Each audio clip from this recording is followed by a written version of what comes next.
Nine number question देख लिया जाए कैसे बनेगा ये।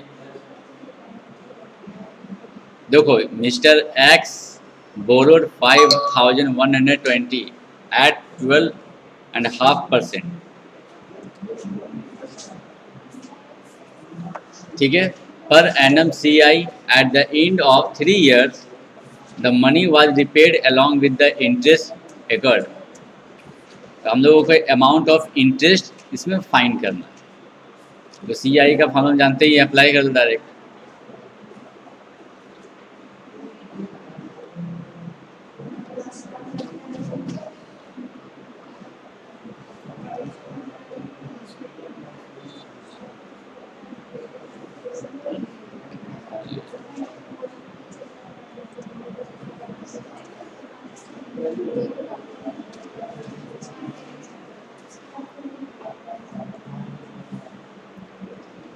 सी आई का फॉर्मूला में जानते हैं क्या होता है, पी इंटू 1+r/100 का power n minus 1।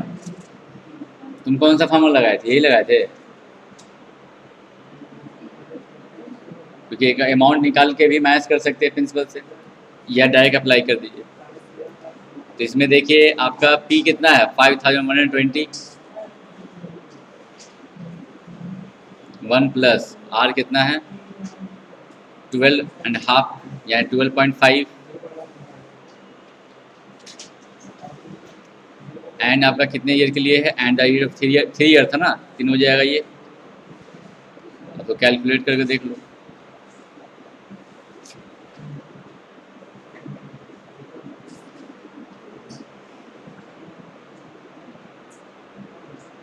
Zero point 125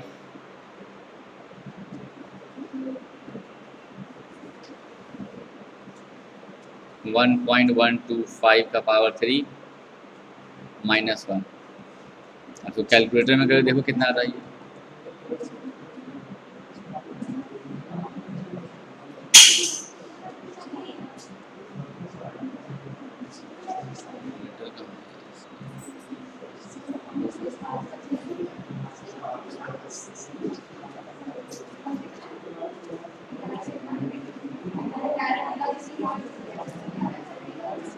five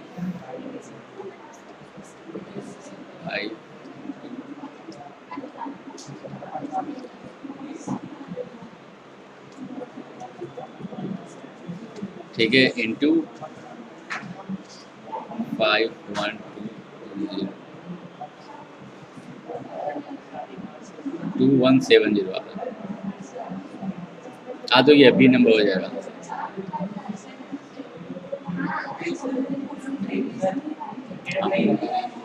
कौन सा 10 नंबर? 10 नंबर तुम्हें बना था क्या? 10 नंबर तुम्हारा सॉल्व हो गया है?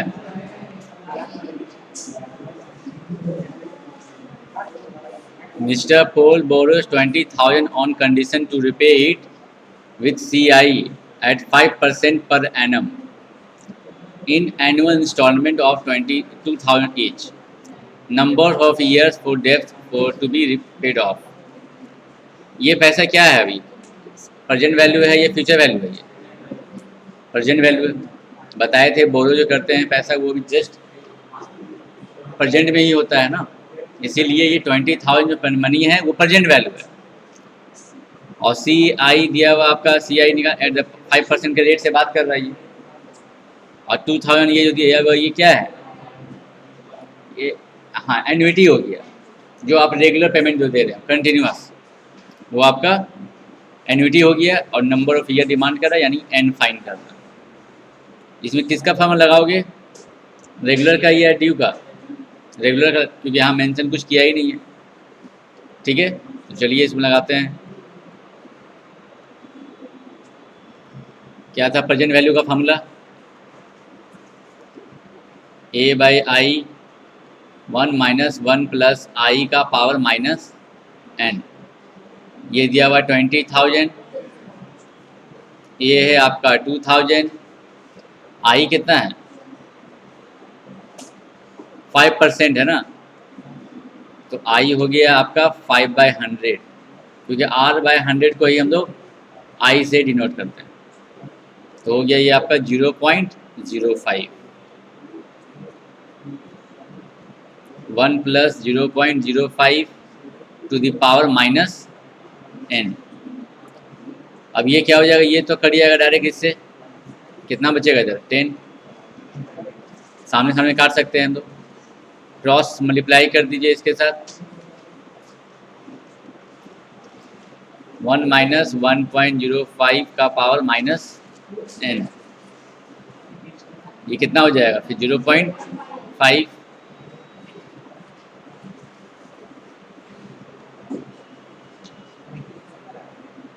1.05 का पावर -n = 1 - 0.5, 0.5 ही आएगा फाइनली।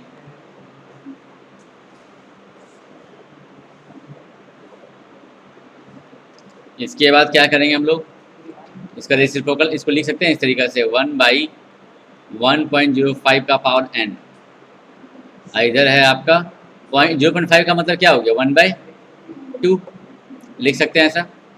अब क्रॉस मल्टीप्लाई कर दीजिए,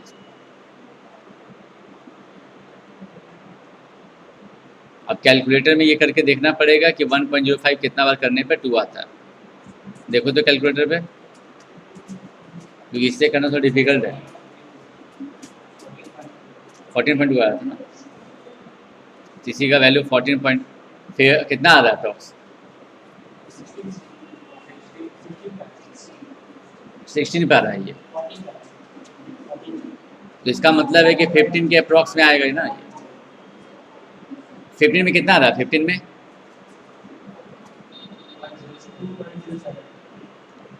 2.15 में आ रहा है ना सर, और 16 में कि 15 बोल रहे हो, ये 15 में आया है, तो 15 में इतना है, इसका मतलब इससे थोड़ा सा कम है यहाँ पर, इसका मतलब 14 पॉइंट समथिंग कुछ होगा। अरे 16 ऊपर नंबर है, तो इसका मतलब 15 नंबर बनाया है वो आंसर, बात को समझो। उस स्टेप एक ज़्यादा दिखाता ना उसमें, कैलकुलेटर में एक स्टेप ज़्यादा दिखाता है, इसका मतलब 15 टाइम्स में तुम्हारा 2.07 आ रहा है, और हम लोग को चाहिए 2 से तो आगे निकल गई है, इसका मतलब 14 पॉइंट समथिंग कुछ उसका आंसर होगा, क्योंकि 14 में कितना आ रहा है, 14 में कितना था 1.96 ना, 97 है, मतलब 14 से जस्ट थोड़ा सा आगे है ये, इसका मतलब 14 पॉइंट, इसका हो जाएगा n का वैल्यू 14 पॉइंट कितना दिया हुआ है ऑप्शन में 2 दिया हुआ, तो यही हो जाएगा आंसर, जो 14 से जस्ट आगे होगा और 15 से बिलो होगा, तो 14 पॉइंट समथिंग होगा। और बोलिए,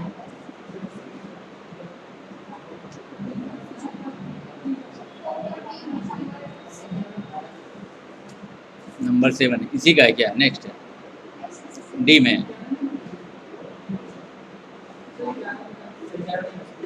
11 नंबर,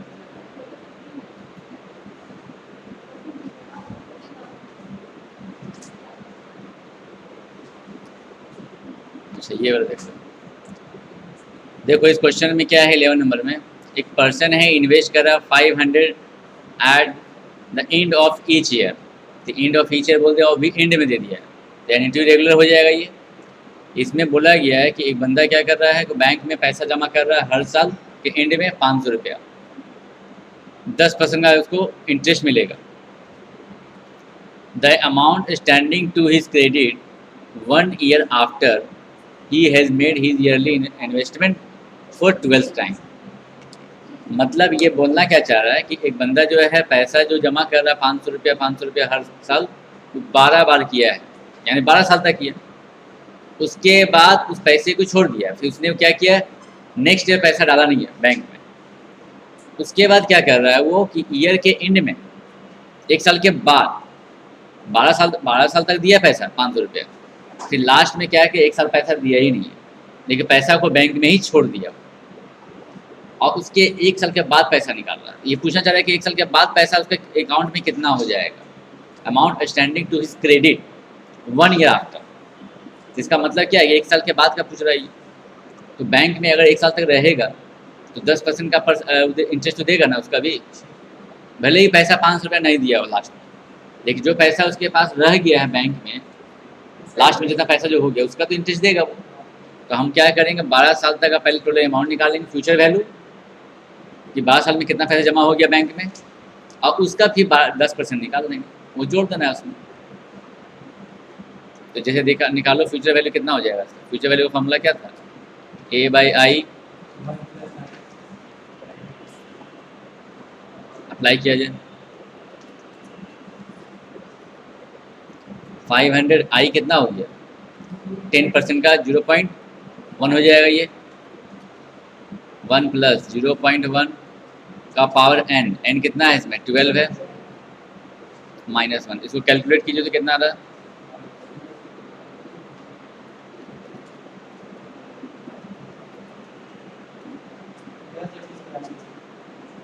कितना आ गया, 10,692 पॉइंट समथिंग कुछ भी आ रहा है क्या, एग्जैक्ट आया इतना, ठीक है। अब इसका क्या कीजिए कि इसका 10% निकालिए,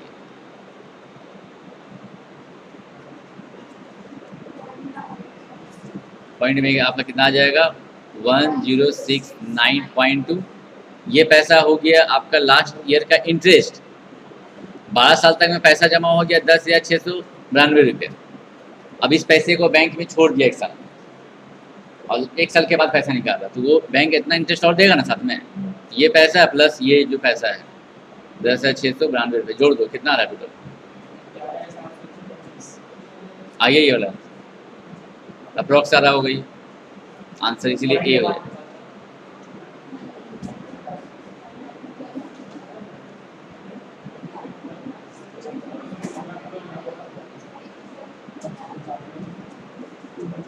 आया हुआ क्लियर अच्छे से यहाँ तक, ये पॉइंट हुआ क्लियर, क्या क्या किया इसमें, यानी हम लोग को करना क्या है, उस पैसे का पहले 12 साल तक का पहले निकाल लेंगे, ईयरली इन्वेस्टमेंट के हिसाब से फ्यूचर वैल्यू कितना हो जाएगा 12 साल का, और उसका फिर हम लोग निकाल लेंगे 10%।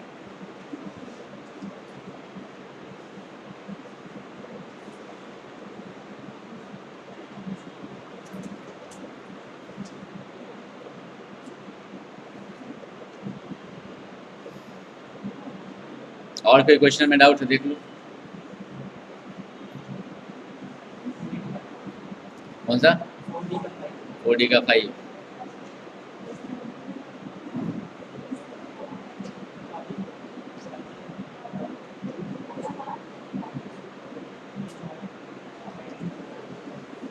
का 5 देखो, the time by which a sum of money would triple if itself at 8% पर annum CI, यानी कितने साल में आपका एक मनी जो है 3 गुना हो जाएगा, अगर रेट परसेंट आपका 8% है तो, CI के बेसिस से बात कर रहा, ठीक है। तो सोचो कि अमाउंट का फॉर्मूला क्या होता है, A = P + R/100 का पावर n, वो चाहता है कितने साल में जो अमाउंट P है वो पर ट्रिपल हो जाएगा, तो अमाउंट बन जाएगा 3P, R है 8%, n फाइंड करना, PP कैंसिल हो जाएगा, ये 1.08 का पावर n। अब देखो कैलकुलेटर पे करके कितना आ रहा है, 1.08 का पावर कितना करने पे अप्रोक्स 3 आ रहा है,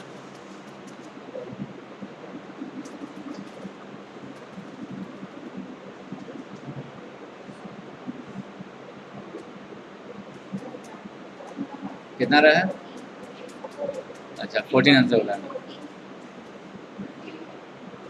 15 में तुम्हारा आगे बढ़ जा रहा है, 15 स्टेप दिखा था ना, तो 14 हो जाएगा।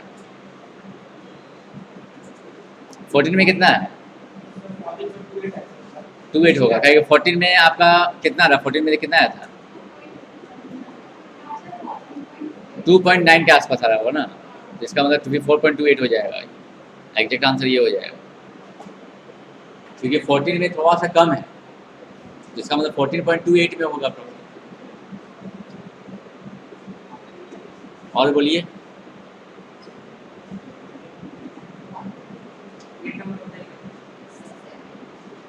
कौन सा 7 नंबर भी है? तो दोनों देख लेते हैं।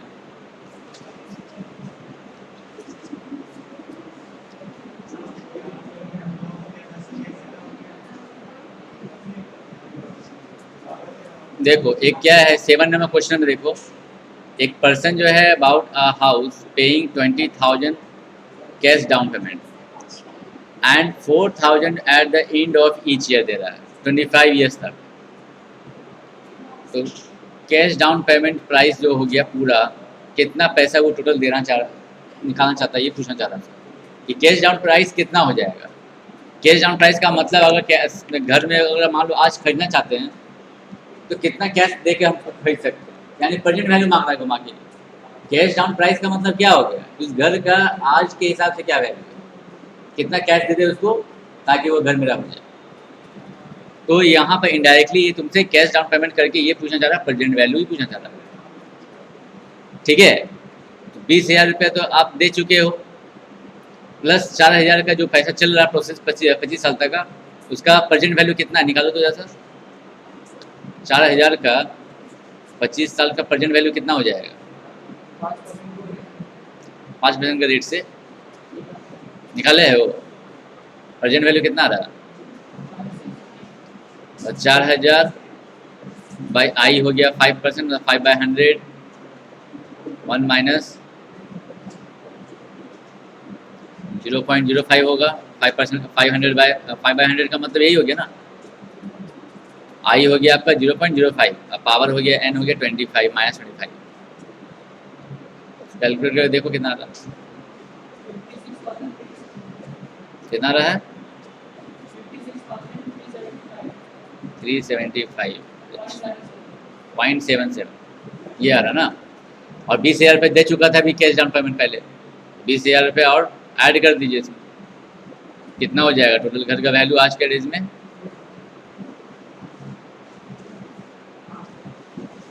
ऑप्शन नंबर सी इसका है।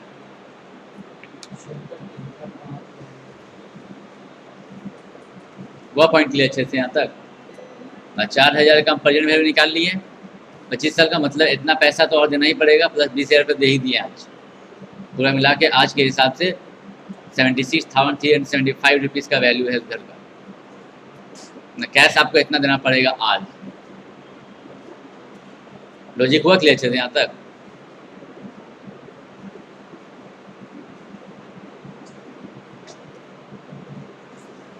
एट नंबर भी है। A man purchase a house value 3 lakhs, ठीक है, he paid 2 lakhs at the time of purchase, same concept का क्वेश्चन है, और agree to pay the balance with the interest 12% पर एनम, कंपाउंड हाफ ईयरली। अच्छा, compound half yearly भी कर दिया, in 20 equal half yearly installment. ठीक है, यहाँ पर जो वर्ड लिखा है ना ये इन 20 इक्वल हाफ ईयरली इंस्टॉलमेंट का मतलब क्या हो गया, यानी वो हाफ ईयर में जो पैसा दे रहा है वो इक्वली अमाउंट दे रहा है, मतलब साल में नहीं दे रहा है, वो 6 महीने पे ही दे रहा है, तो 20 टाइम्स ही दे रहा है वो। ये the first instalment is paid after 6 months from the date of purchase. मतलब आज हम खरीदें तो हम क्या किए, उसको 2 लाख रुपये दे दिए। अब जो ये पेमेंट जो बना है इंस्टॉलमेंट का सिस्टम आफ्टर 6 months के बाद से, ये एट द एंड हो गया कि एट द बिगिनिंग हुआ? एट द एंड हो रहा है। इंस्टॉलमेंट का जो प्रोसीजर है वो तो एंड प्रोसीजर है, आपको तो आज जस्ट दे ही दिए, तो आज से आपका ड्यूरेशन स्टार्ट हो गया, लेकिन हम आज आपका ये बाकी जो इंस्टॉलमेंट बन रहा है पैसा वो आज नहीं देंगे, अब आफ्टर 6 months के एंड में देना है। तो ये प्रोसीजर अभी एट द एंड वाला लॉजिक हो गया। बस मेरा अच्छे से हम क्या बोलना चाहते हैं, तो इसमें क्या निकालना हम लोग, अमाउंट ऑफ ईच इंस्टॉलमेंट, यानी ये मांग रहा है इसमें कि आपका जो आप हर साल जो 6 महीना पैसा देंगे ना वो कितना देंगे, अमाउंट ऑफ ईच इंस्टॉलमेंट, यानी ये फाइंड करना। तो फॉर्मूला लगाइए, कौन सा फॉर्मूला लगाएंगे, इंडिविजुअल लगाना पड़ेगा इसका, एन्युटी रेगुलर का फॉर्मूला लगेगा इसमें। तो देखिए 2 लाख रुपये, इसका मतलब 1 लाख रुपया अभी बाकी है कि नहीं। तो एक बात होता है, इसमें फ्यूचर का फॉर्मूला लगाएंगे या प्रेजेंट का लगाना पड़ेगा? प्रेजेंट का लगाना पड़ेगा, क्यों?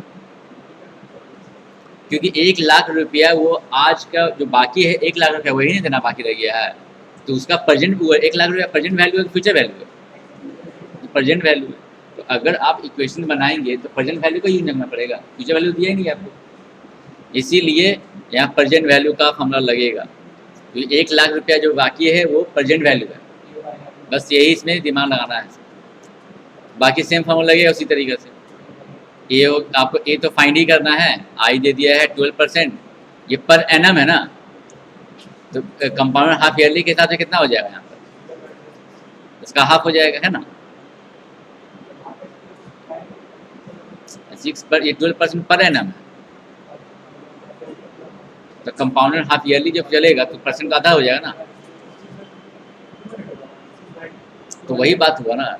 6 बाय नहीं 12/200 करेगा तो कटेगा तो वही ना आएगा, ये तो पाया तो वही चीज़ जो तुम सोच रहे हो, वही चीज़ हो रहा है। तो 1 प्लस आर हो गया आपका 0.06 का पावर ये 20 चलेगा, क्योंकि ये 20 इक्वल हाफ ईयरली इंस्टॉलमेंट ही है, यानी हाफ ईयरली इंस्टॉलमेंट 20 बार ही हो रहा है। बस मैं अच्छे से यहाँ पर वर्ड पे ध्यान देना, इन 20 इक्वल हाफ ईयरली इंस्टॉलमेंट, यानी ये पेमेंट जो दे रहा है 6 महीना पे वो 20 बार दिया है, 6 महीना पे ही दे रहा है लेकिन 20 बार दिया है, यानी एन कितना हो गया 20।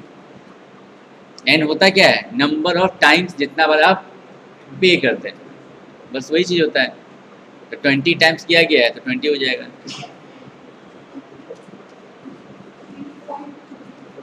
और इसको कैलकुलेट यहाँ पर प्रेजेंट वैल्यू में डाल देंगे 1 लाख रुपया यहाँ पर,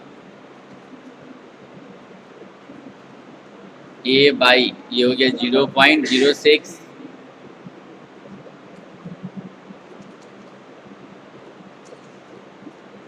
इसको कैलकुलेट करना होगा।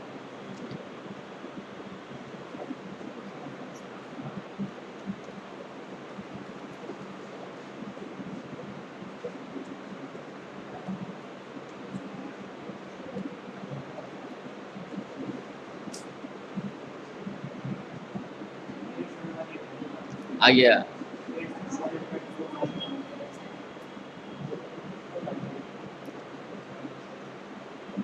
इसको जब मल्टीप्लाई कर देंगे क्रॉस मल्टीप्लाई हो जाएगा, इधर चल जाएगा। तो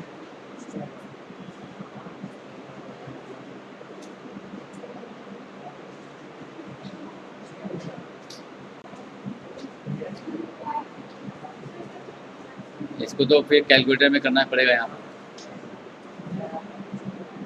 पॉइंट हटेगा, नीचे 2 जीरो आ जाएगा, 2 जीरो कट गया इसके साथ, यानी 6000 इधर आ गया। ए इंटू 1 माइनस 1.06 का पावर माइनस 20। अब कैलकुलेटर पे करके देख लो, 1.06 का पावर माइनस 20 कैसे निकलेगा, 20 टाइम्स करना पड़ेगा, फिर डिवाइड एम प्लस करेंगे इसमें, फिर -1 करेंगे, अब फिर ये पार्ट नीचे डिवाइड में आएगा ना, इधर सी डिवाइड एम प्लस करना पड़ेगा।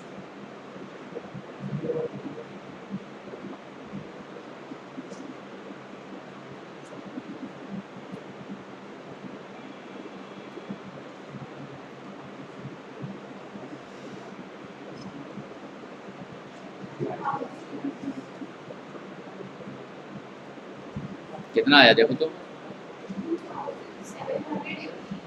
एक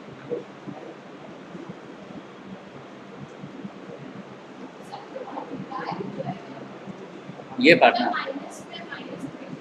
ये ना, ये तो अब एक्चुअली हम पूरा पार्ट उठा के ले आए, ये पार्ट, ये जो पूरा पार्ट उठा के तो नीचे ले आए डिवाइड, ये तो निकालना ही है हम लोगों को।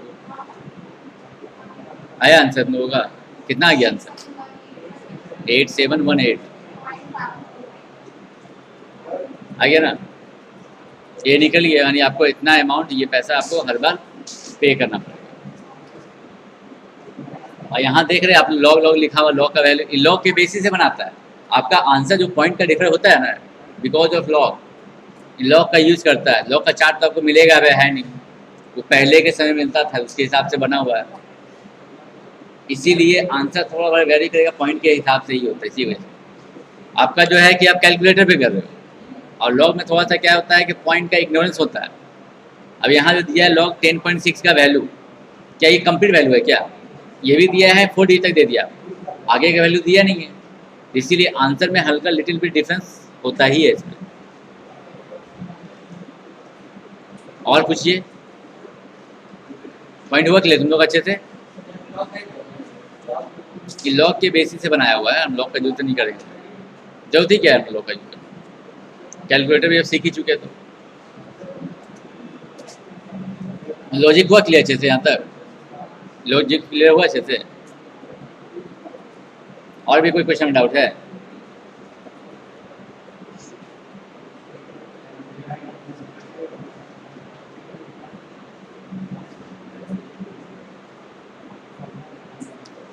और खत्म सारा डाउट?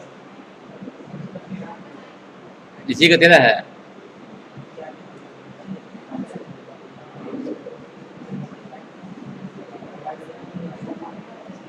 क्वेश्चन नंबर 13 देखिए, आपका बना है ये, आप लोगों का देखिए 13 नंबर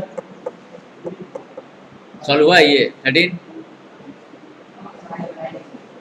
अभी यहाँ नहीं बनाया तुम्हारा, पीछे सॉल्व हुआ है ये 13? ट्राई नहीं किए होगे?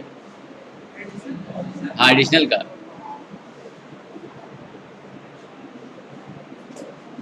चलिए एक बार ट्राई कीजिए, अभी सामने ट्राई कर लीजिए, उसके बताते हैं हम। तुम कर लिया ना, एक बार कोशिश फिर से कोशिश कर लो, फिर डिस्कस करते हैं।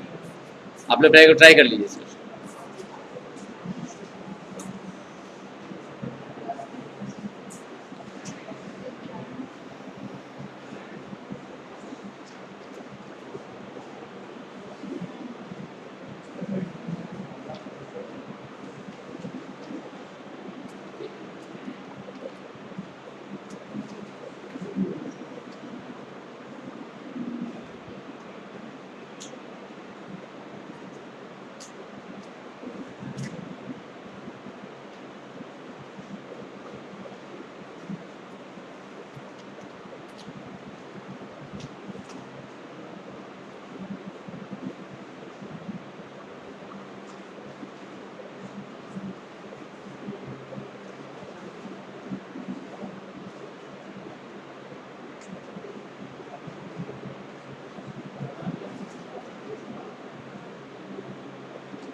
जो तुम्हारा एंटिटी रेगुलर था,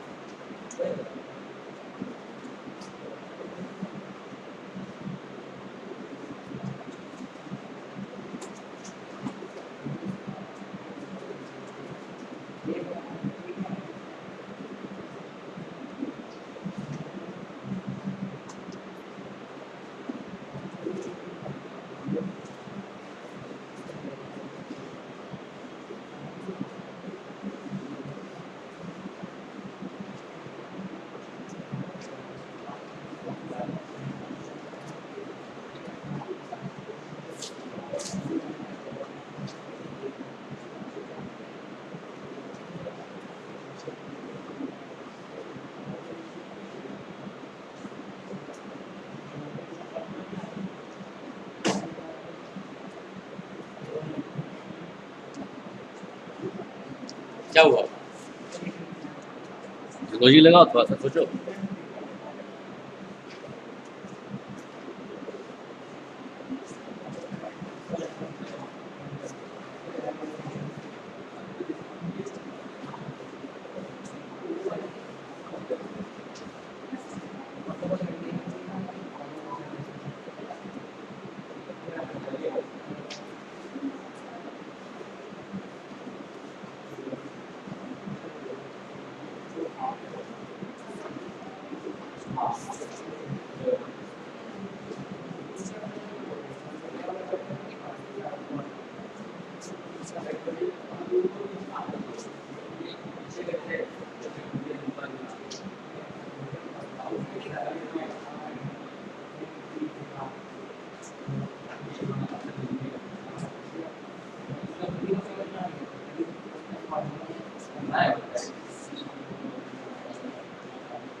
देख लो जिसका नहीं क्लियर वो देख समझ लो।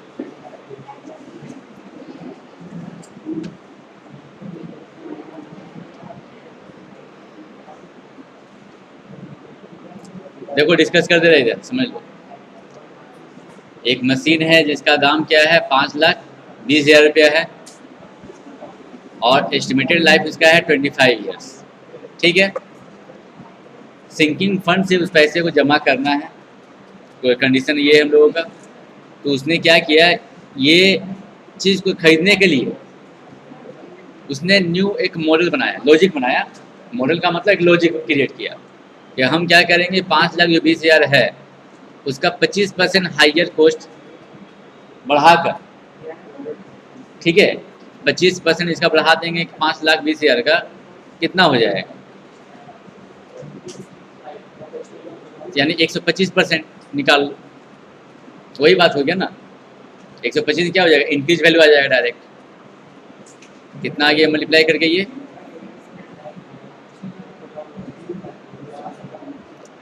6,50,000 ना, यानी ये सिंकिंग फंड में 6,50,000 रुपये जमा करे ताकि मशीन खरीद सके। लेकिन यहाँ पर एक चीज़ और भी दिया हुआ है कि उस मशीन का वैल्यू जो 25 साल के बाद भी 25,000 रुपया है। तो क्या 25,000 रुपये जो अभी उसका वैल्यू 25 साल के बाद है, तो उतना पैसा जमा तो नहीं करना पड़ेगा 25,000 रुपया, उससे थोड़ा 25,000 कम करना पड़ेगा जमा। इसमें माइनस कर देंगे 25,000, यानी 6,25,000 रुपये आपको जमा करना है फ्यूचर में। ठीक है, ये मेरा हो गया फ्यूचर वैल्यू। अब फ्यूचर वैल्यू जब हमको पता है तो फ्यूचर वैल्यू का ये आप जानते हैं सिंकिंग फंड का मतलब एन्युटी रेगुलर यूज करता है ये। तो एन्युटी रेगुलर के हिसाब से फ्यूचर वैल्यू का फॉर्मूला क्या है, A/I 1 + I का पावर n - 1। अब इसमें फ्यूचर वैल्यू डाल देंगे यहाँ पर। आपको निकालना है, I आपका 3.5% मतलब 0.035।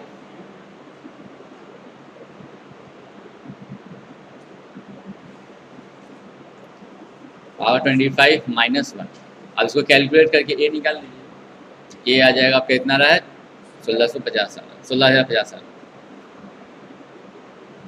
हो गया क्लियर सबको अच्छे से? मतलब यहाँ पर लॉजिक क्या लगाना है कि जो सिंकिंग फंड अपना मॉडल बनाया है इस तरह से कि 5,20,000 रुपये जो उसका वैल्यू है 25 साल तक मतलब वैल्यू बढ़ जाएगा। तो उसने क्वेश्चन में दे दिया कि 25% बढ़ा के ही जमा कर रहा हूँ, यानी 6,50,000 का टारगेट बना रहा हूँ 25 साल तक। ठीक है, फ्यूचर वैल्यू। लेकिन मशीन में ये स्क्रैप वैल्यू दे चुका है कि 25,000 रुपये उसका है 25 साल के बाद भी, यानी आपको 6,50,000 रुपये जमा नहीं करना, 6,25,000 रुपये जमा करना है, क्योंकि मशीन का 25,000 रुपये बाकी अभी भी है। इसीलिए 6,25,000 ही फ्यूचर वैल्यू हमको जमा करना है। यही इसमें कॉन्सेप्ट, इसीलिए 25,000 माइनस किया गया। अब 6,25,000 रुपये फ्यूचर वैल्यू आ गया सिंकिंग फंड के हिसाब से हम अप्लाई कर दीजिए, उससे ये निकल जाएगा कि आपको रेगुलर कितना जमा करना पड़ेगा हर साल, ताकि 25 साल में उतना पैसा जमा हो जाए।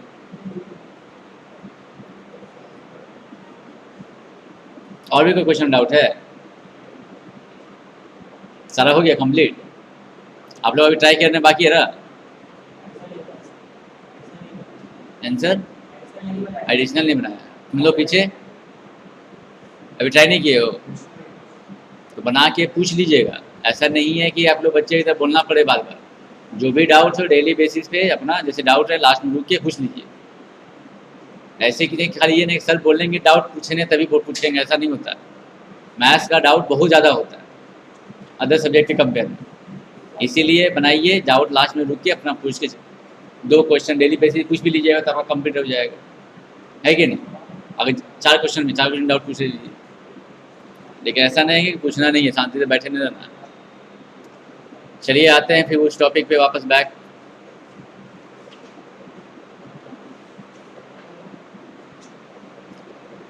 PNC में कोई डाउट भी है? कौन सा? नहीं बस अकाउंटेंट वर्ड है, कौन सा क्वेश्चन में बोलो।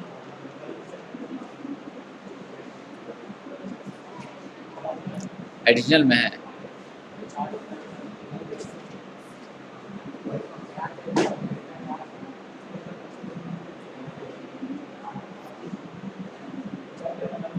कौन सा क्वेश्चन में बोलो? 14।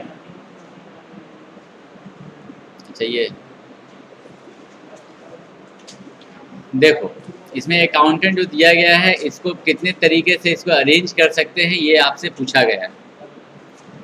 इसमें एक कॉन्सेप्ट पढ़ना ये बाकी था, इसीलिए नहीं बन रहा होगा, क्योंकि यहाँ पर देखिए कुछ लेटर्स रिपीटेड है और अभी तक जितना भी डिस्कस किए हैं उसमें कोई भी रिपीटेड नहीं था, सब अलग अलग लेटर वाले थे। तो रिपीटेड वाला देखो समझ लो, बता ही देता हूँ।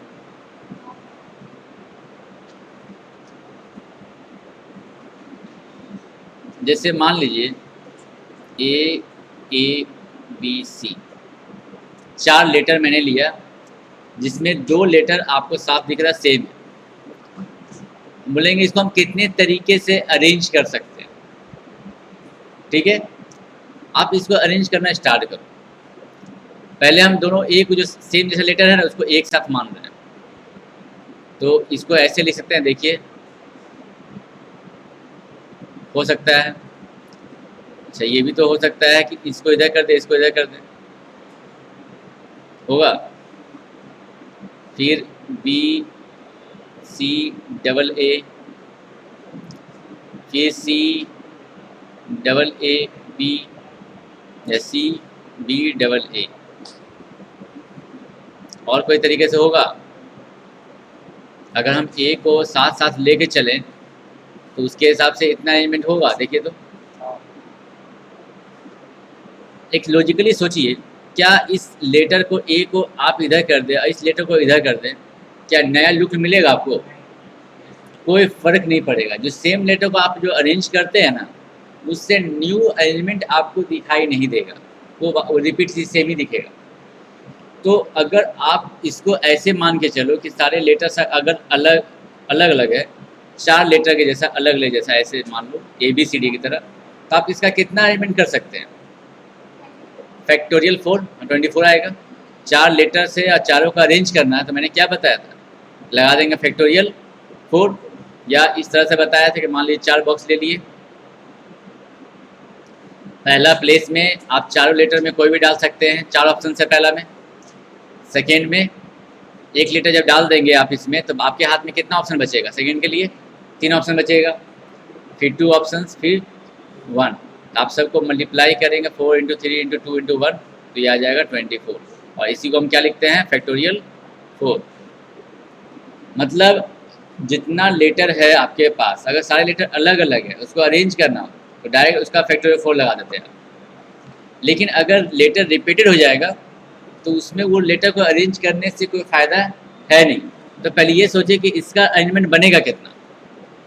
अगर 2 लेटर है, 2 लेटर का अरेंजमेंट कितना बनेगा? फैक्टोरियल 2 बनेगा। बस मेरा अच्छे से, अगर हम जो अरेंजमेंट बन रहा है, तुम्हारा जो लेटर रिपीटेड है उसका अरेंजमेंट देख रहे हैं हम, जो लेटर रिपीटेड है उसका, तो उसका अरेंजमेंट बन रहा है फैक्टोरियल 2। अब जानते हो कि इसका काउंटिंग करना मेरा वेस्टेज है, तो हम क्या करेंगे, पहले चारों लेटर को अलग अलग मान लेंगे, उसका अरेंजमेंट लिख देंगे फैक्टोरियल 4 और डिवाइडेड बाई जो लेटर रिपीटेड है उसका फैक्टोरियल से डिवाइड कर देना। क्यों कर रहे हैं? क्योंकि जो लेटर रिपीटेड है उसका अरेंजमेंट का काउंटिंग करना वेस्टेज है, तो उसको डिवाइड करके हटा दे रहे हैं।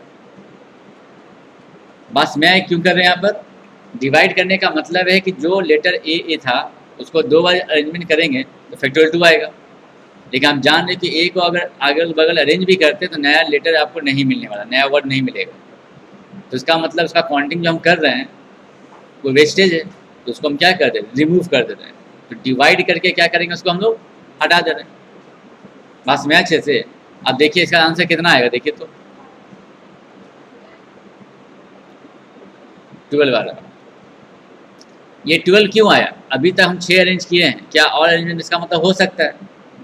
क्या हो सकता है? देखिए क्यों, क्योंकि अभी हम कंडीशन ये लेके चले थे कि ए साथ साथ है, ए तो बीच का गैप भी तो हो सकता है, ये भी तो हो सकता है ए बी ए सी, हो सकता है नहीं हो सकता? फिर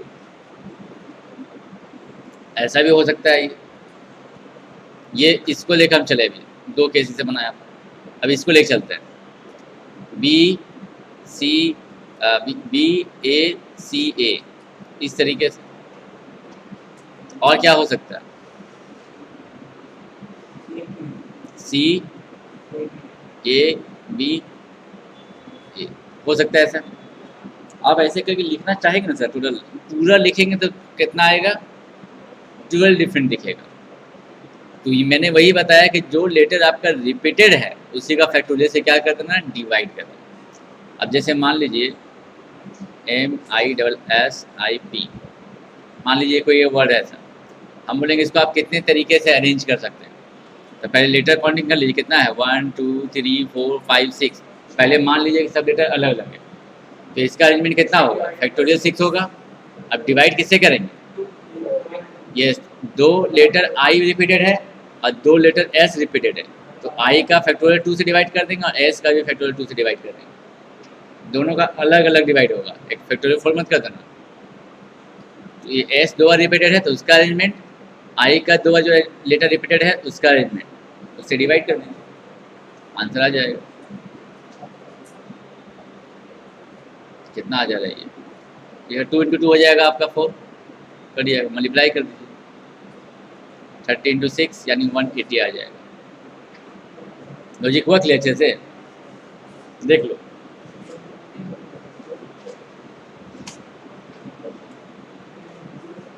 कोई कन्फ्यूजन इसमें? अब देखिए ये बनेगा, अब यहाँ देखिए कितना लेटर है, 1 2 3 4 5 6 7 8 9 10, फैक्टोरियल 10 हो गया ये। अब इसमें देखिए ए कितना बार है, 2 बार है, फैक्टोरियल 2, सी 2 बार है, फैक्टोरियल 2, और भी कोई लेटर रिपीटेड है, एन भी 2 बार रिपीटेड है, टी भी 2 बार है, और भी कोई है, और भी कोई नहीं है। बस इसको सॉल्व कर दीजिए, कितना आ जाएगा? सॉल्व करने की जरूरत नहीं है, बुक में आंसर वैसे दिया ही नहीं है, ऑप्शन नंबर ए हो जाएगा, क्योंकि सॉल्व करना बहुत बड़ा हो जाएगा।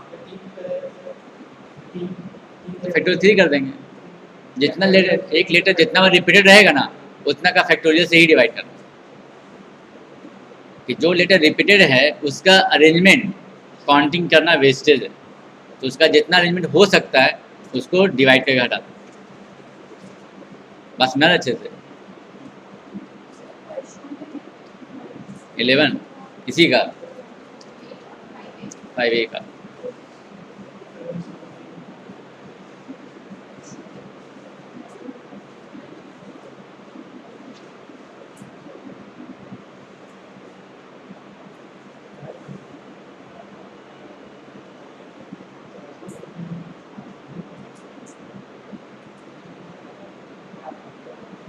ये है क्वेश्चन ना, देखो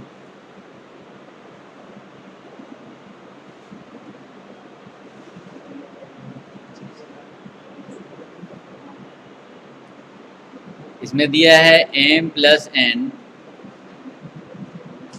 T2 डिवाइडेड बाई, नहीं डिवाइड बाई नहीं है, ये 50 कितना दिया, 56 दिया हुआ ना, ये 56 दिया हुआ। उसके बाद m माइनस n P2 30 है,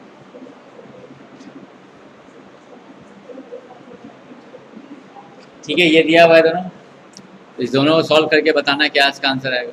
चलो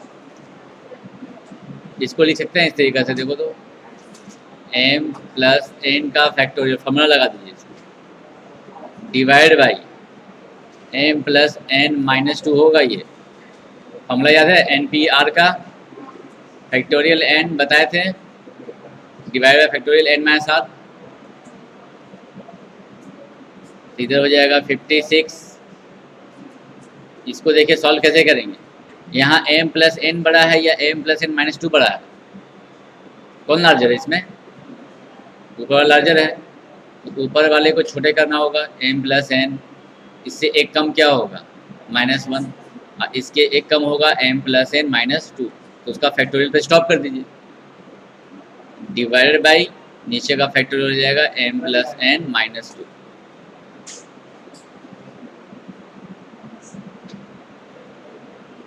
अब ये हो जाएगा कैंसिल आउट,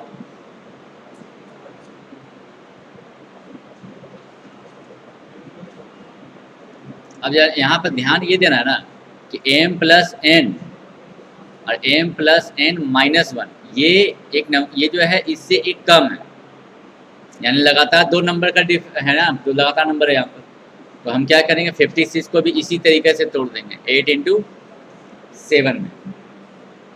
पास में आ गया अच्छे से।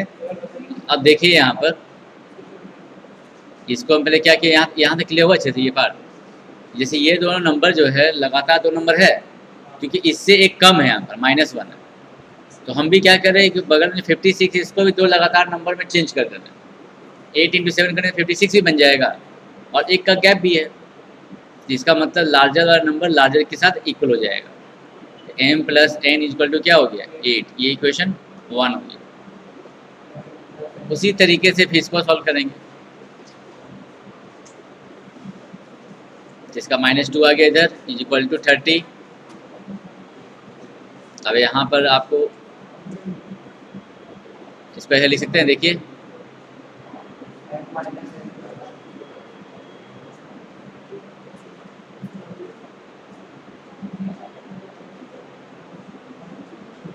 ये हो जाएगा कैंसिल आउट।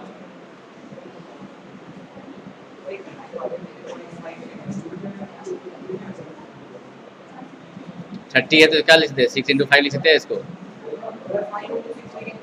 नहीं, कोई दिक्कत नहीं, दोनों चल सकता है।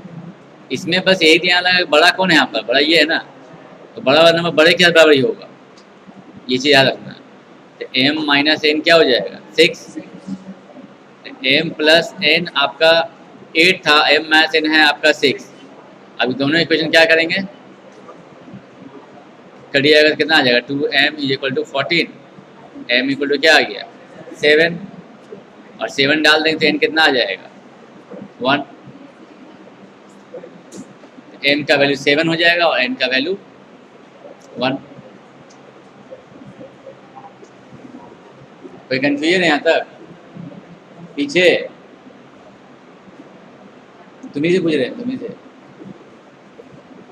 हो गया क्लियर अच्छे से, ये बन जाएगा। ये एक क्वेश्चन दे रहे इसी टाइप का, आ रहे देख रहे हमको भी दे रहा। क्वेश्चन नंबर 13 बना के दिखाओ तुम, आ रहे तुम्हारे पास।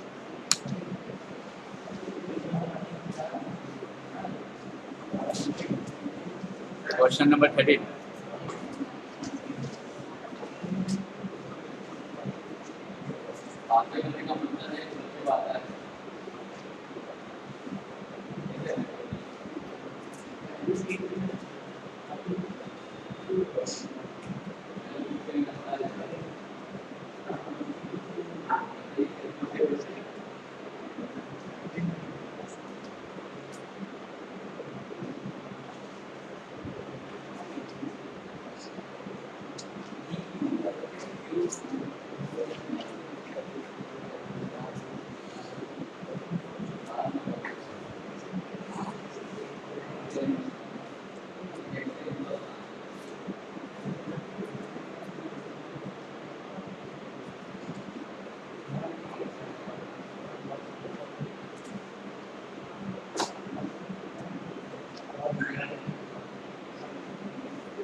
ऑप्शन से और 9 नंबर, अच्छा वो डिस्कस कर लेते हैं। इस क्वेश्चन में देखो ऐसे भी सॉल्व कर सकते हो और एक तरीका क्या है, ऑप्शन पुट करके भी चेक कर सकते हो।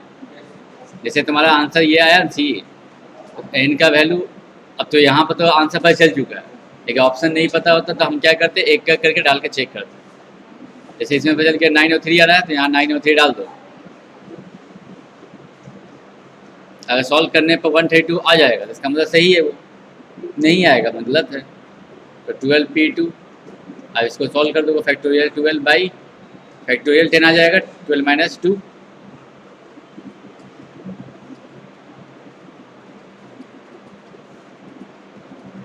कितना आ जाएगा 132। इसका मतलब ये सेटिस्फाई कर रहा है। आप डायरेक्ट भी सॉल्व कर सकते हैं। ये हो गया ऑप्शन पुट करके सॉल्व करना, ठीक है।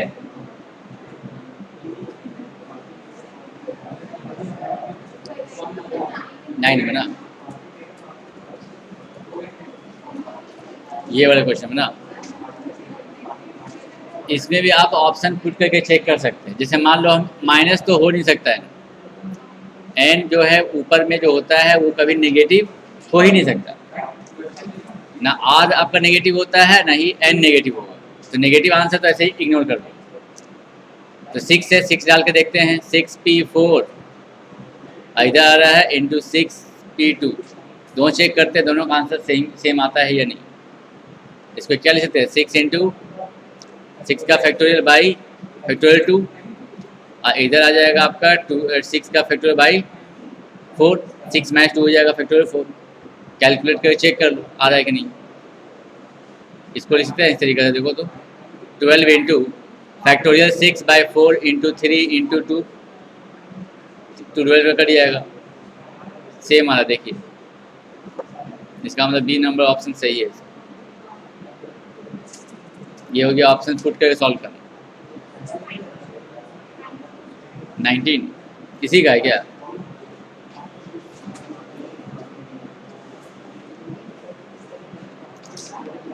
चलिए ये क्वेश्चन बहुत अच्छा क्वेश्चन है, देख लो। 19 नंबर किसी ने सॉल्व किया है इसको? 19 देख लीजिए, इसमें लिखा हुआ इसका शॉर्टकट ट्रिक भी बता दे रहे हैं कैसे करना है। The sum of all 4 digit numbers containing the digit 2 4 6 8 without repetition, मतलब 2 4 6 8 का यूज करके जितने भी नंबर बना सकते हो सारा नंबर बनाना है, उसके बाद जितने नंबर बनेंगे टोटल उसका सम अप करना है, सबको जोड़ के बताना फाइनल। तो 2 4 6 8 का कितने सारे नंबर बना सकते हैं पहले वो देखो। 2 4 6 8, एक नंबर तो यही खुद हो जाएगा। इसको 8 को यहाँ फिक्स रखो, बाकी सब नंबर को अरेंज करते चलो। हो सकता है ऐसे, ध्यान से देखना, लास्ट में इसका एक फाइनल शॉर्टकट आंसर आ जाएगा। खाली लॉजिक को खाली समझने की कोशिश करो क्या समझाना है।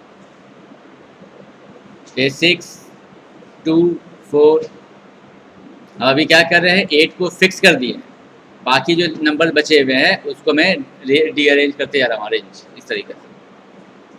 फिर हो जाएगा आपका 4 2, फिर हो जाएगा 4 2 6 8, 4 2 6 2 8। और कोई हो सकता है देखिए तो, अगर हम 8 को फिक्स रखें लास्ट में और बाकी सब नंबर को अरेंज करते चले तो और भी कोई पॉसिबल नंबर बनेगा, देखो तो सारा नंबर बना दी। उसी तरीके से अब हम 6 को फिक्स कर देंगे, बाकी जो नंबर 2 4 8 है उसको अरेंज करते चलेंगे।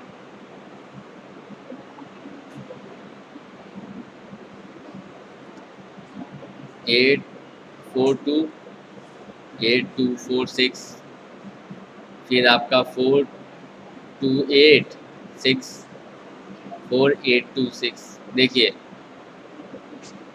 कोई नंबर रिपीटेड है इसमें, सारे नंबर अलग अलग हैं। और कोई नंबर बन सकता है, ये 6 को फिक्स कर दिए लास्ट में। अब पहले 8 को फिक्स किए थे, अब 6 को फिक्स किए, अब उसी तरह फिर 4 को करेंगे। ऐसे करके कितने सारे नंबर बन रहे हैं। सिंपल सा बात है, 2 4 6 8 है, इससे हम कितने नंबर बना सकते हैं, फैक्टोरियल 4, यानी 24 नंबर बनेंगे टोटल। जिसमें आप जब अरेंज करके लिखेंगे तो जिसमें से देख रहे हैं कि लास्ट वाले कॉलम में 6 बार आपका 8 आ रहा है, 6 बार आपका 6 आ गया, उसी तरह लास्ट में 6 बार आपका फिर 4 आएगा और फिर 6 बार आपका 2 आएगा लास्ट में, होगा ना। और 24 नंबर बन गया कंप्लीट। जब सब 6 बार लिख देंगे लास्ट में आप, सारा नंबर बन गया। और लास्ट में वो करना क्या है, सबको एडअप करना है। जब हम लास्ट में एडअप करेंगे सबको, तो इसका मतलब है 8 को हम 6 बार एडअप कर रहे हैं, 6 से मल्टीप्लाई कर लो, प्लस 6 को भी हम 6 बार मल्टीप्लाई कर रहे हैं। एडअप करने का मतलब क्या है, 6 प्लस 6 प्लस करें 6 टाइम्स, प्लस 4 जो आएगा वो भी आपका 6 टाइम्स होगा, 4 इंटू 6 प्लस 2 इंटू 6। ये लास्ट का कॉलम को ऐड करने पे ये आएगा सम अप करके, आएगा ऐसा। देखिए तो कोई कन्फ्यूजन है इसमें। ये जो आप एडअप कर रहे हो, तो याद किए बचपन में हम पढ़ते थे एक्सपेंडेड फॉर्म नंबर का, इसको एक्सपेंडेड फॉर्म में बोलेंगे लिखने तो कैसे लिखेंगे आप, 2 into 1000 plus 4 into 100 plus 6 into 10 plus 8 into 1, यही करते थे हम लोग। उसी सेकेंड नंबर को लिखेंगे तो आप उसी तरीके से लिखेंगे, आपका 4 इंटू 10 प्लस 8 इंटू 1, इस तरह से लिखते चलेंगे कंटिन्यू 24 नंबर्स। उसके बाद एडअप करेंगे तो लास्ट वाले कॉलम का जो रिजल्ट आएगा वो यही आएगा। आधा बात समझे थे। तो ये सारा समअप करके आपका ये चीज़ यहाँ आ गया, ये पार्ट जो देख रहे हैं आप यहाँ से यहाँ तक, वो यहाँ आ गया। सेकेंड वाला कॉलम जब रिपीट आप ऐड करेंगे तो क्या उसमें नंबर वही रिपीट नहीं होगा क्या फिर से। तो देखिए 6 आपको यहाँ दिख रहा है ना, फिर 6 आपको यहाँ दिख रहा है, तो 6 इस कॉलम में आगे बढ़ते जाएंगे। इस तरह से आगे जब बढ़ेंगे, क्या 6 आगे नीचे मिलेगा, नहीं मिलेगा, यानी सेकेंड कॉलम में भी 6 आपका 6 बार ही रहेगा, 8 भी आपका 6 टाइम्स ही रहेगा, 2 भी 6 टाइम्स रहेगा एंड 4 भी 6 टाइम्स ही रहेगा। बात हमारा अच्छे से हम क्या बोलना चाह रहे हैं, यानी जितने नंबर 24 टाइम्स लिखोगे, फर्स्ट कॉलम में भी आपका हर नंबर 6 बार रिपीट तुमको दिखाई देगा। तो सबको लिख दो 24 टाइम, ऊपर से नीचे काउंटिंग करोगे, हर कॉलम में हर बीट तुमको 6 बार ही दिखेगा। ये रियलाइज हो रहा है अच्छे से हम क्यों बोल रहे हैं सर। आपको हम खाली लास्ट कॉलम में दिखा दिए लिख कर, लास्ट कॉलम में फिक्स कर दिए हैं, बाकी सबको हम अरेंज करते जा रहे हैं। तो लास्ट में जैसे आपको मिल रहा है उसके सेकेंड में क्या मिलेगा, ऊपर नीचे कहीं कहीं मिलेगा। काउंटिंग करके देखेंगे सर ना, 6 आपका 6 बार आएगा, 4 भी 6 बार आएगा, 2 भी 6 टाइम्स आएगा और 8 भी 6 टाइम्स आएगा सेकेंड कॉलम में भी। थर्ड कॉलम में भी वही चीज़ रिपीट होगा। पास में आपका थर्ड कॉलम में भी 6 6 बार आएगा, 2 4 आपका 6 बार आएगा एंड लास्ट कॉलम में भी जब आ रहा है वो भी आपका सब 6 6 बार आएगा। तो एडअप जब करेंगे आप यहाँ पर, तो ये जो पार्ट आपका आ रहा है ये सर, ये तो यहाँ भी आएगा लेकिन इंटू 10 भी हो जाएगा। ध्यान से देख लीजिए, इसको हम ऐसे लिख लेते हैं। ये जो समअप करेंगे ना सारे नंबर को, ये भी आपका ये नंबर रिपीट जो यहाँ पर दिख रहा है वही चीज़ आएगा। लास्ट में सब इंटू 10 है, वो 10 इसमें आ जाएगा, आएगा, क्योंकि ऐड करते जा रहे हैं, ऐड करते जा रहे हैं, तो सब में हम 10 कॉमन निकाल देंगे और सबको एडअप कर देंगे। नहीं होगा ऐसे, देखिए तो 6 इंटू 10 है, 4 इंटू 10 है, फिर आपका 4 इंटू 10 है, इससे चलता जाएगा। तो सबसे हम 10 कॉमन निकाल देंगे, 4 प्लस चलता रहेगा सर। तो यही बात ना होगी कि 6 बार भी 6 भी 6 बार दिखाई देगा, 4 भी 6 बार दिखाई देगा। तो इसको हम ऐसे लिख दिए। उसके बाद यहाँ भी देखिए वही चीज़ रिपीट होगा फिर से, यहाँ पर ये पार्ट। अब इधर क्या दिखाई देगा, इंटू 100 एंड लास्ट में भी यही होगा कि ये नंबर आपका यहाँ से यहाँ रिपीट करेगा, ये सारा पार्ट, यही चीज़ आएगा, आई इंटू 1000 रहेगा, आएगा। देखिए तो कोई कन्फ्यूजन आता। इसके बाद ध्यान देना, ये हो गया सारा सम अप करके ऐसे आया, लेकिन अभी भी कंप्लीट हुआ नहीं है। सब में क्या कॉमन निकल जाएगा, ये पार्ट कॉमन निकल जाएगा क्या, तो ब्रैकेट में क्या क्या बचेगा, इसका 1000 बचेगा, प्लस 100 बचेगा, प्लस 10 बचेगा, प्लस इसमें कुछ नहीं तो 1 बचेगा। हाँ, बस मेरा अच्छे से आता। तो क्या फाइनली आया, ये जो आप नंबर देख रहे हैं 1 1 1 कितना बार रिपीट हो गया, सम करके यही आ रहा ना, देख लीजिए। यहाँ से क्या कॉमन निकल सकता है सर, देखिए तो 6 कॉमन निकाल देंगे बाहर, क्या बचेगा, 8 प्लस 6 प्लस 4 प्लस 2। इसके बाद देखिए ये 6 क्या है पता है, फैक्टोरियल 4 बाई 4। आपके 4 नंबर थे 2 4 6 8, इसका अरेंजमेंट कितना हुआ, 4 का फैक्टोरियल 24। और हर बार जब आप अरेंज कर रहे थे 4 डिजिट है, 4 से डिवाइड कर दिए, कितना ग्रुप में बन जाएगा वो पता चल जाएगा। 24/4 कितना आ रहा है, ये 6 आया। यानी फैक्टोरियल जितना डिजिट है आपके पास, नंबर ऑफ डिजिट का factorial divide by number of digit into ये सारा क्या है, जो क्वेश्चन में जो डिजिट जो दिया गया है उसका सम है ना ये, तो इसको लिखेंगे सम ऑफ ऑल डिजिट्स इंटू 1 1 1 कितना बार रिपीट होगा, जितना बार डिजिट आपका रहेगा। अगर मान लीजिए, अब आपको क्वेश्चन दिखा रहे हैं, मान लीजिए 1 3 7 8 9, ये नंबर का यूज़ करके आपको जितने नंबर बनेंगे उसका सम करने बोलेगा। तो हम करेंगे क्या, कितने डिजिट है इसमें, फैक्टोरियल 5/5 सारा डिजिट का सम इंटू 1 कितना बार होगा, 5 है ना, 5 बार हो जाएगा। कैलकुलेट कर लिए, आगे डायरेक्ट आंसर। ये आपको इतना करने का ज़रूरत नहीं है, ये आपका पूरा कंक्लूजन सिखा रहे थे कैसे कैसे हो रहा है। ये हो गया शॉर्टकट आपका, बस में आ गया अच्छे से। अब जनरलाइज अगर एन डिजिट बोलेंगे तो एन डिजिट अगर होगा तो फॉर्मूला क्या हो जाएगा, factorial n by n sum of all digits into 1 1 1 1 जो चलेगा ये n टाइम्स। यही इसका लॉजिक हुआ, n डिजिट का सम। बस में आ गया अच्छे से। अब इसको कैलकुलेट कर देख लो, आंसर आ जाएगा। आ गया ना।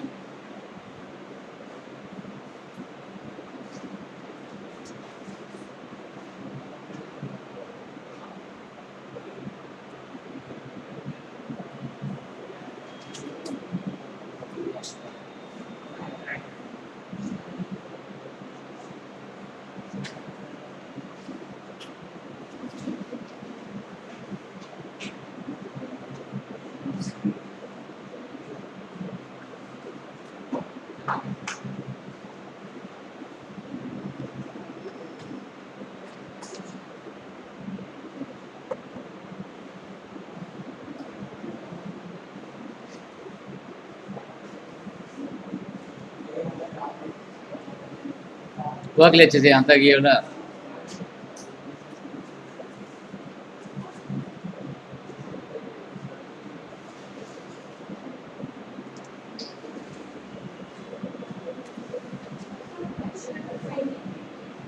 ट्वेंटी थ्री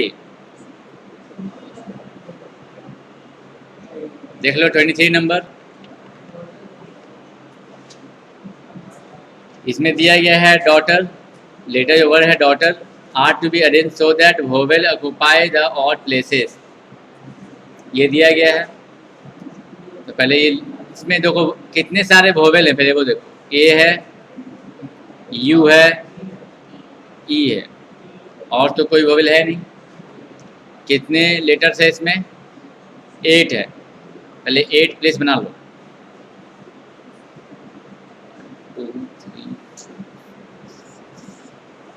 8 प्लेस हो गया। इसमें बोला है कि वोवेल को कहाँ रखना है? ऑड प्लेस पे। ऑड प्लेस का मतलब ये फर्स्ट प्लेस पे, थर्ड प्लेस पे, फिफ्थ में एंड 7, यही ऑड प्लेस है। तो आपके पास कितने वोवेल्स हैं? 3। और प्लेस है मेरे पास 4। जो क्वेश्चन का कंडीशन दिया गया कि वोवेल को रखना है ऑड प्लेस पे, तो नंबर ऑफ वोवेल तो मेरे पास कम है ना प्लेस से। तो उस केस में क्या करेंगे, वोवेल को, हर वोवेल को पकड़ के देखेंगे कितना पोजीशन में जा सकता है। जैसे पहला मान लीजिए लेटर ए लिए, तो ए को हम कितने प्लेस में भर सकते हैं? 4 प्लेस में। यहाँ भी डाल सकते हैं, यहाँ भी कर सकते हैं, यहाँ भी कर सकते हैं, यहाँ भी कर सकते हैं। तो पहला वोवेल 4 जगह जा सकता है, दूसरा वोवेल 3 जगह जा सकता है, एंड ये हो जाएगा 2 जगह। अब जब मान लीजिए ये तीनों लेटर आप कहीं ना कहीं डाल दोगे जब, तो आपका एक और प्लेस खाली रह ही जाएगा, कहीं ना कहीं खाली तो रहेगा। तो कॉन्सोनेंट जो बचा हुआ है उसको तो भी फिल करना है ना आपको। कॉन्सोनेंट तो आपके पास 5 है कि नहीं? तो वो बाकी प्लेसेस 5 प्लेसेस है, और उस 5 प्लेस में हमको क्या डालना है? कॉन्सोनेंट। यहाँ भी कॉन्सोनेंट जाएगा, इस सब में भी 4 जगह तो जाएगा ही इसमें, बाकी एक कॉन्सोनेंट कोई और प्लेस में चला जाएगा। तो 5 प्लेस तो खाली था ना आपके पास, तो 5 प्लेस में कहीं भी डाल दीजिए। जब ये हम फिल कर देंगे तो उसके बाद आप जहाँ भी डालिए कॉन्सोनेंट्स को, तो उसका कितना एलिमेंट हो सकता है? फैक्टोरियल 5। इसका आंसर आ जाएगा 24, इसका आ गया 1 फैक्टोरियल 2880। ऑप्शन नंबर ए हो जाएगा।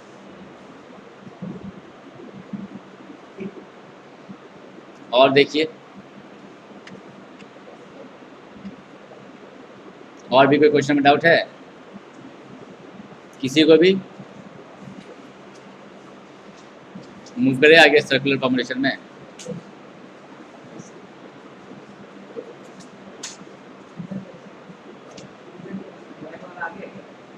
कौन सा? नहीं, एन का कैलकुलेशन वाला इसी में।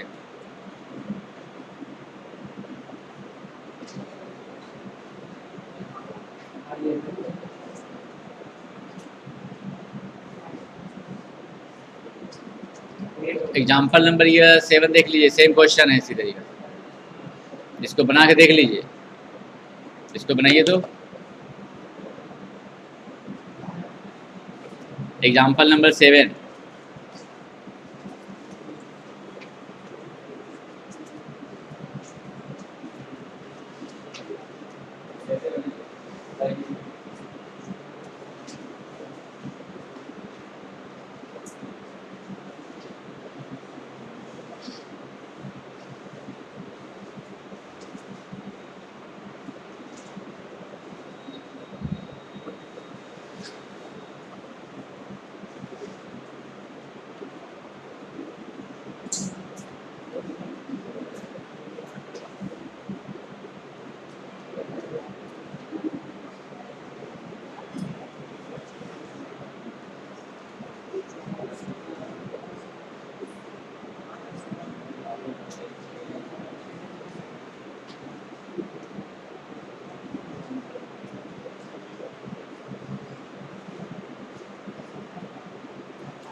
अब देखिए नेक्स्ट टॉपिक जो है सर्कुलर परमुटेशन, ये क्या है?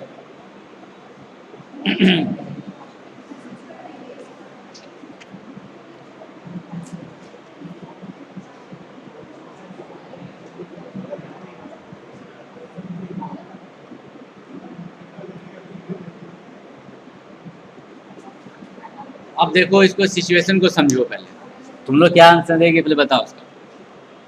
जैसे मान लो एक रेस्टोरेंट है ऐसा जिसमें चारों तरफ सिलिंड्रिकल शेप का है, सिलेंडर शेप का, जैसे ये कैसा है रेक्टेंगुलर शेप है ना, ये सिलिंड्रिकल रूम है मान लो, ठीक है। बीच में एक राउंड टेबल है, राउंड टेबल कैंडल लगा हुआ है, कैंडल भी नहीं करता है। अब भूख लग जाएगा, चल जाएगा खाने में, ठीक है। और 4 चेयर लगा हुआ, देखिए इस तरीके से, एक चेयर इधर है, एक चेयर इधर है, एक चेयर इधर है, एक चेयर इधर है, ठीक है। और रूम जो है वो भी आपका क्या है, सिलिंड्रिकल है, चारों तरफ एक जैसा कलर है चारों तरफ, ठीक है। मान लीजिए गेट से इंटर किया कोई बंदा, पहला बंदा कितने जगह बैठ सकता है, उसके पास कितना ऑप्शन है, 4 ऑप्शन है कि नहीं। लेकिन सर्कुलर परम्यूटेशन के केस में उसको एक बोलते हैं। यही इसमें जो गलती होता है, जो बच्चे हमेशा गलती करेंगे। सबके मन में यही आंसर है, 4 चेहरा से 4 जगह बैठ तो सकते हैं। परम्यूटेशन का मतलब क्या है, अरेंजमेंट। बंदे को अलग अलग लुक जब दिखेगा तभी ना काउंटिंग करेंगे उसको हम। अगर आप मान लीजिए आपका खड़ा होकर फोटो खींचे जा रहे हैं, आप एक ही पोजीशन में खड़े हैं, तो आप बोलेंगे हम कितना फोटो खींचे, 10 भी फोटो खींचे तो उसको हम एक ही काउंट करेंगे, क्योंकि न्यू लुक अलग नहीं दिख रहा है। आप मान लीजिए एक खड़े हैं, फिर 2 को खड़ा किए, फिर फोटो खींचे, वो फोटो उससे क्या हो गया, अलग हो गया। पोजीशन शिफ्टिंग कर देंगे तो आपका फिर फोटो अलग हो जाएगा। लेकिन अगर आपका चारों तरफ से एक ही फोटो आ रहा है, तो उसको हम क्या एक 10 बोलेंगे फोटो, वो एक ही फोटो मारता है कि नहीं। तो उसी तरह ये सोचो कि मान लीजिए बंदा जब इस रूम में बैठा, जहाँ भी बैठेगा उसको चारों तरफ एक जैसा लगेगा। फील करो, समझो आप नाम पे बैठा है वहाँ देखो, चारों तरफ क्या लगेगा, एक जैसा। तो बोलेंगे तुम उठ के बैठ, उसको बैठा दो फिर दूसरा चेयर में, वो अकेले ही है अभी, तो उसको फिर क्या फील होगा, दूसरी जगह बैठ गया। उसको दूसरा चेयर में बैठा भी देंगे ना, तो भी फील होगा कि वहीं का वहीं बैठेगा, क्योंकि उसके चारों तरफ सही दिख रहा है अभी भी, ना लेफ्ट में ना है कोई, राइट में ना बैठा, ना फ्रंट में कोई बैठा हुआ है, और चारों तरफ एक जैसा। हम ऐसा सिचुएशन इसलिए तुमको दिए हैं क्योंकि सर्कुलर परम्यूटेशन में सिर्फ टेबल के अराउंड में ही बात होता है, सराउंडिंग के हिसाब से बात नहीं होता। तो जो भी आपको देखना है टेबल के अराउंड में ही देखना है। तो उस बंदे को ये लगेगा कि कहीं भी बैठाइएगा तो उसको लगेगा कि हम वहीं बैठ रहे हैं, बार बार एक ही जगह पर। अगर उसका पट्टी आँख बांध कर बैठा दे उसको, ऐसे सोचो कि आँख पट्टी बांध के उसको बैठा के वहाँ बैठा दिए, आप फिर पूछोगे कि आप तुम कहाँ बैठ गए, तो उसको बार आँख खोले देखेगा, लगेगा उसको बार वहीं बैठा रहे हैं, बार बार एक जगह बैठ रहे हैं। नहीं फील होगा सर उस बंदे को, क्योंकि अगल बगल सब खाली है, कोई नहीं है, फ्रंट में भी कोई नहीं है, अगल बगल से आपके कलर भी एक जैसा चारों तरफ है। एग्जाम्पल दे रहे हैं, फील कर नहीं समझो, बैठा के निकल जा रहे हो है कि नहीं। पास में अच्छे से तो फील होगा ऐसा कुछ, तब तो लगेगा बार बार एक ही जगह बैठ रहे हो, नहीं होगा बार बार, बार बार बोलेगा एक ही जगह बैठा रहा है, बार बार बोला कि कितना जगह से बैठ रहा है, तो उसके हिसाब से क्या हो जाएगा, वन वेज। यानी याद रखिए सर्कुलर परम्यूटेशंस में पहला बंदा के लिए सिर्फ वन वेज होता है। बात समझ अच्छे से, यही इसमें सबसे इम्पोर्टेंट पॉइंट था। मान लीजिए पहला बंदा, नाम लीजिए इसका, सपोज ए है, वो ए आकर यहाँ बैठ गया। अब सेकेंड पर्सन एंट्री करेगा अंदर, तो उसको फील होगा कि कितने तरीके से बैठ सकता है। पहला बंदा कहीं भी बैठेगा उसको एक ही बोलेंगे, एक ही वे से। दूसरा बंदा के लिए क्या हो गया, एक मिनट रुको।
देखो, तो ये बात समझ आ गई अच्छे से कि पहला पर्सन के लिए सिर्फ वन वेज होगा, किधर भी बैठे।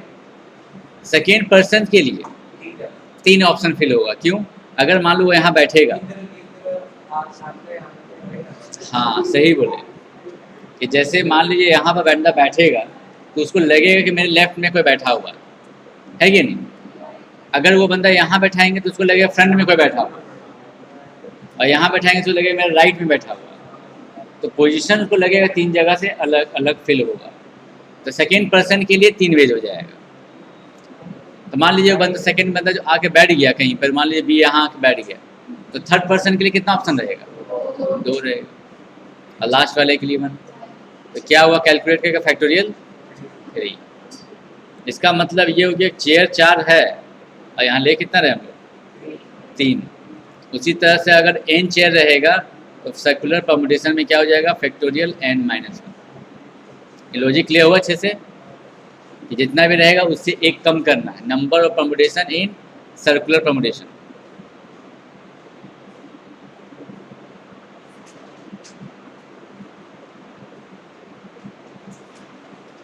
हो जाएगा फैक्टोरियल n-1।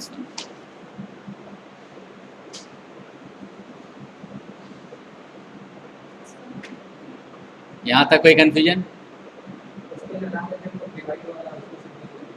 इसमें से भी यही लगेगा।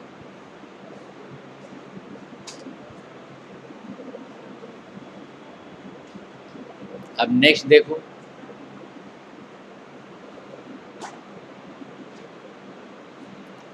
अब गार्लैंड या मतलब माला वाला क्वेश्चन इसमें आता है, तो उसको भी समझ लेना चाहिए। जैसे मान लीजिए एक धागा है, ठीक है, और आपको हम 4 बीट्स दे दे रहे हैं। बीट्स भी डाल इसमें धागा में डालेंगे और माला बना रहे आप, ठीक है। सपोज करिए ये आपका ब्लू कलर का है, ये येलो है, ये ग्रीन है और ये रेड है। धागा में एक बार आपने इधर से डाला, एक बार पहले ब्लू डाला आपने, ब्लू आके आपका इधर सेट हो गया। फिर सेकेंड येलो आपने डालना इधर से, आप डाल रहे किधर से? क्लॉकवाइज डाल रहे हो। फिर येलो यहाँ आ गया, फिर उसके बाद ग्रीन डाल दिए, उसके बाद रेड, ठीक है। दूसरा बार आपने क्या किया, सेम बीट्स को धागा में, अब ये आपने पहले क्या डाला था, ये क्लॉकवाइज। देखिए इस डायरेक्शन में क्या बोलते हैं? क्लॉकवाइज। अब इस डायरेक्शन में डाल रहा है, ये हो गया एंटी क्लॉकवाइज। पैटर्न डालने का पैटर्न वही है, पहले ब्लू, तो ब्लू आपका इधर आ जाएगा, फिर उसके बाद येलो, फिर ग्रीन, फिर रेड, और दोनों को भी बांध कर धागा को मार्केट में लटका दिया, ठीक है, सेल कर रहे हैं। कोई कस्टमर आपके पास आया और उसको बोले कि धागा, अब माला देखिए इतने टाइप के माला है, 2 माला है मेरे पास टाइप के हैं और लटकाए हुए हैं, तो उसको क्या लगेगा? उसको फील होगा नहीं कि है। क्यों? क्योंकि वो क्या करेगा, घुमा कर देखिए लगे तो वैसे फील होगा उसको। क्योंकि गार्लैंड जो है वो आप उसको फ्लिप कर सकते हो, चेयर को टेबल को उठा के नहीं करेंगे, पॉपुलर देंगे, उल्टा करना फिर पैर उसका ऊपर हो जाएगा। तो वैसा कर नहीं सकते उसका। इसीलिए राउंड टेबल वाले केस में तो फैक्टोरियल n-1 रहेगा। लेकिन माला वाला क्वेश्चन में अब इसमें भी सर्कुलर का लॉजिक है, लेकिन यहाँ पर क्या है, फ्लिप करने के बाद वो रिपीट हो जाता है। बात समझ अच्छे से? तो ये रिपीट कितना बार होगा? 2 बार। ये रिपीट होगा हाफ टाइम्स। जितना माला आपके, जितना बीट्स है आपके पास, उसका जितना भी अरेंजमेंट आप करेंगे ना, जैसे जितना भी अरेंजमेंट किए, मान लीजिए एक बार बनाए सपोज को इस तरीके से, तो अरेंजमेंट करते समय फ्लिप करने के बाद जो रिपीट होगा वो रिपीट ही दिखेगा। तो फ्लिप करने का मतलब 2 तरह फ्लिप ना होगा, या सामने से देखेंगे या फ्लिप कर देखेंगे, तो हाफ रिपीट दिखेगा आपको। बस मेरा अच्छे से बीट्स आप अरेंज किए, जितने तरीके से भी अरेंज करेंगे आप, उसका आधा पीस जो है माला वो आपको लगेगा रिपीट ही हो गया, क्योंकि फ्लिप करके कोई देखेगा लगेगा कि वो सेम ही चीज़ दिखा रहा है।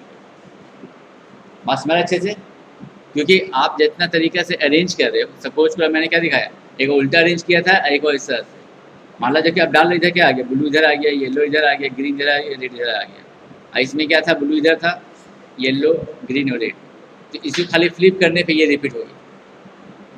तो जितने तरीके से आप इसको अरेंज करेंगे माला के अंदर, पहले तो सर्कुलर परमुटेशन के हिसाब से हो जाएगा फैक्टोरियल n-1, लेकिन आधा रिपीट दिखेगा तो उसको हाफ कर देंगे, यानी नंबर ऑफ गार्लैंड बोलेंगे कितना सारा बन सकता है ये डिफरेंट डिफरेंट, तो उसका फॉर्मूला क्या हो जाएगा, फैक्टोरियल n-1/2 होने का वजह फ्लिप करने से वो चीज़ रिपीट ही दिखेगा। बस में अच्छे से जितने तरीके से माला बना सकते हैं वो बना सकते हैं फैक्टोरियल n-1 तरीके से।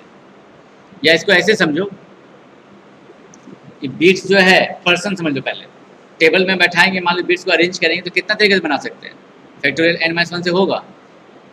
टेबल के हिसाब से अगर बीट्स रखेंगे तो टेबल पर, अब यहाँ पर टेबल तो फ्लिप नहीं कर सकते लेकिन माला तो कर सकते हैं, तो रिपीट तुमको कितना बार हो, आधा ही ना रिपीट दिखेगा तुमको। जो इधर से बनाया है उधर से जो उल्टा अरेंज करके बनाएंगे ना, उसका आधा रिपीट दिखेगा, इसीलिए बाई 2 होगा। तो माला को हम फ्लिप कर सकते हैं, बस में अच्छे से।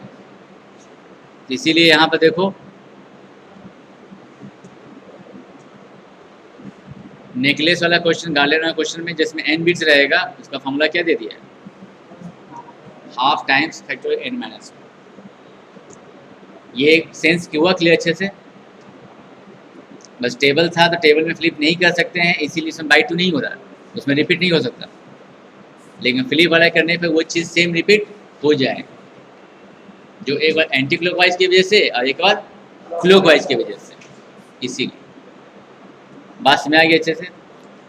एक और यहाँ देख लीजिए क्या लिखा हुआ है, सेम फॉर्मूला है लेकिन पढ़ लीजिए क्या लिखा हुआ है, number of ways of arranging n persons along a round table so that no person has same 2 neighbors। क्या मतलब है इसका,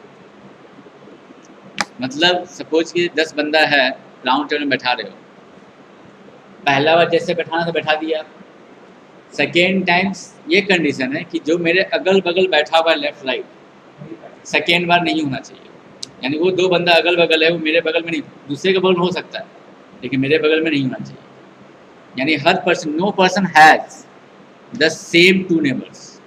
बस मेरा ये, तो वो 2 बंदा जो अगल बगल बैठा हुआ है वो आपस में कितने तरीके से अरेंज हो सकता है, 2 तरीके से, जो मेरे राइट में बैठा हुआ है और जो मेरे लेफ्ट में बैठा हुआ है, तो उसको उठा के यहाँ करेंगे, इसको उठा के यहाँ। बस मेरा अच्छे से हर पर्सन के लिए जो उसका नेबर्स है वो 2 ही तरीके से अरेंज हो सकता है आपस में अगल बगल।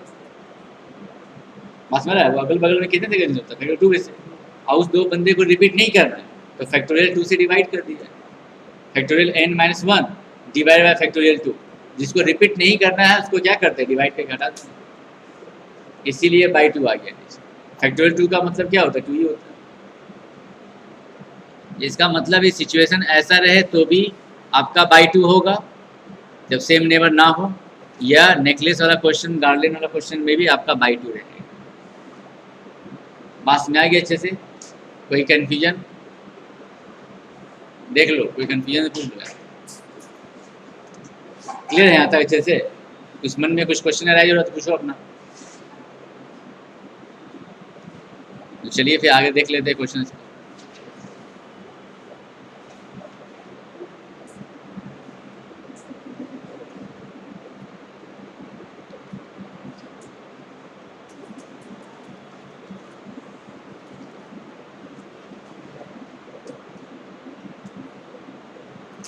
देखिए यहाँ पर क्या आंसर देंगे इसका, देखिए तो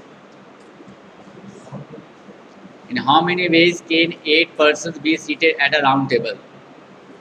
तो सिर्फ राउंड टेबल का बात कर रहा है, तो n है तो क्या हो जाएगा 8 - 1 का फैक्टोरियल, यानी फैक्टोरियल 7 जो होगा वही इसका आंसर हो जाएगा।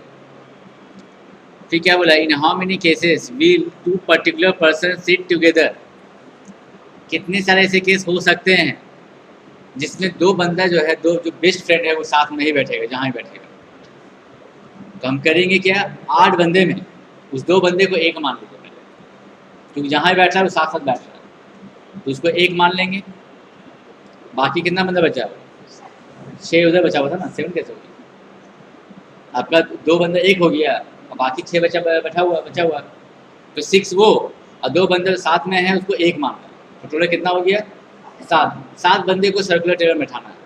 ऐसे सोचो, तो 7 में क्या हो जाएगा, 7 माइनस 1 का फैक्टोरियल इंटू फैक्टोरियल 2 भी हो जाएगा, क्योंकि दो बंदा जो साथ में बैठेगा वो तो आपस में इंटरचेंज भी तो कर सकता है आपस में, तो उसका एलिमेंट कितना हो जाएगा, फैक्टोरियल 2। ये पॉइंट हुआ क्लियर अच्छे से, देख लो कोई कंफ्यूजन है पूछ लो यहाँ पर। तो ये हो गया सेकेंड का आंसर, फैक्टोरियल 6 इंटू फैक्टोरियल 2, और ये पहला केस का जो आंसर ये हो जाएगा फैक्टोरियल 7।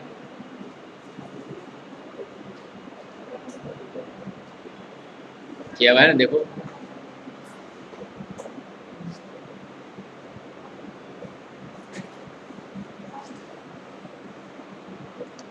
इसका आंसर क्या होगा देखिए, तो पहला नंबर का, in how many way in 7 girls form a ring, कितना होगा? हाँ वेरी गुड, क्योंकि 7 माइनस 1 का फैक्टोरियल यानी फैक्टोरियल 6 होता है आपका 720। ठीक है, इसका कितना हो जाएगा?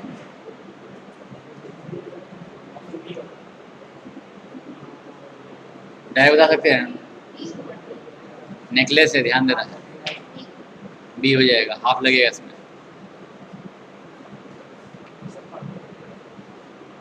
क्या हुआ?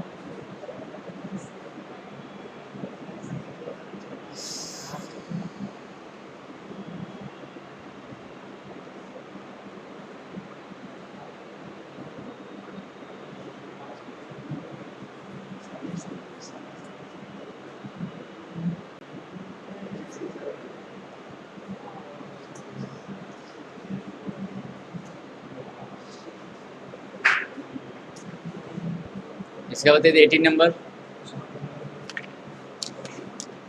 नंबर 18 देखिए क्या होगा 18 नंबर का आंसर,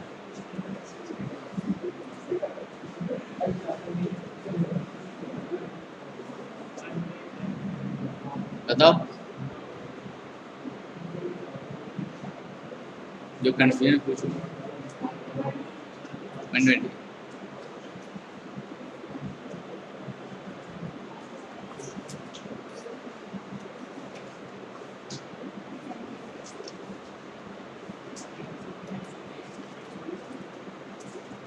आ गया, देख लिए सब, सोच लिए कैसे बनेगा।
इसमें एक चीज़ और देख लीजिए इधर ये पार्ट,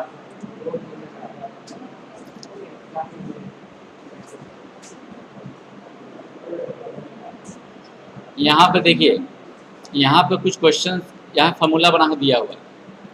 इसको आप लोगों को फार्मूला की तरह याद करने का कोई ज़रूरत नहीं है, सिर्फ सिचुएशन को समझ के ही आप खुद बना सकते हैं।